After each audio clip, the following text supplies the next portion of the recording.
नमस्कार, मी मनीष शेळके. आपण सध्या बघत आहोत हिवाळी नागपूर येथे हिवाळी अधिवेशन सुरू आहे. या हिवाळी अधिवेशनाला प्रत्येक आमदार, विधानसभा सदस्य नागपुरात दाखल होत आहे. परंतु नागपुरात दाखल होण्या अगोदर प्रत्येक जण असा चलतोय, त्यांच्यासोबत पीए चलतोय, त्यांच्या हातामध्ये एवढ्या डायरी आहेत आणि फोटो काढून सोशल मीडियावर टाकतात.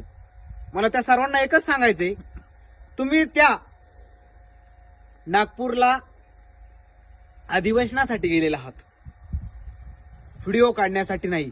तसेच विशेष बघितलं तर महाराष्ट्रातले खासदार असतील, लोकसभेचे सदस्य, ते देखील संसदेपुढे जात आहेत.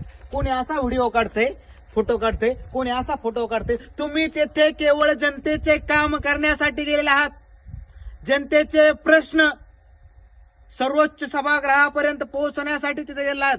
तिथे गेल्यानंतर महाराष्ट्रातल्या खासदारांनो, तुम्हाला शेतकऱ्याचा प्रश्न मांडता येत नाही, सामान्य जनतेचा प्रश्न मांडता येत नाही, तुम्हाला नीट हिंदीत बोलताही येत नाही.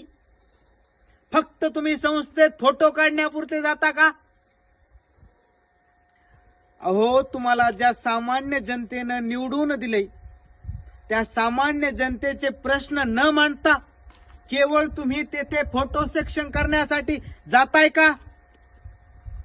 मराठवाड्यातील असतील, महाराष्ट्रातील असतील, अनेक शेतकऱ्याचे प्रलंबित प्रश्न आहेत.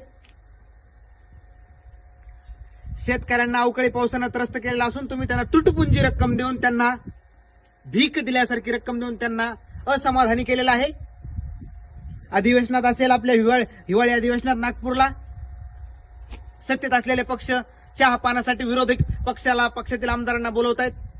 अहो, तुम्हाला लोकांनी चहा पाणी करण्यासाठी निवडून दिलं नाही, तर तळागाळातले सामान्यातले असामान्य प्रश्न वरती पोहोचण्यासाठी तुम्हाला निवडून दिलेला आहे. सर्वोच्च सभागृहापर्यंत या लोकांनी पाठवलेला आहे. आता झालेल्या नगर परिषदच्या निवडणुका, या निवडणुकीत तुम्ही सत्ताधाऱ्यांनी असो किंवा विरोधकांनी बक्कळ पैसा वाटून मतं विकत घेतली.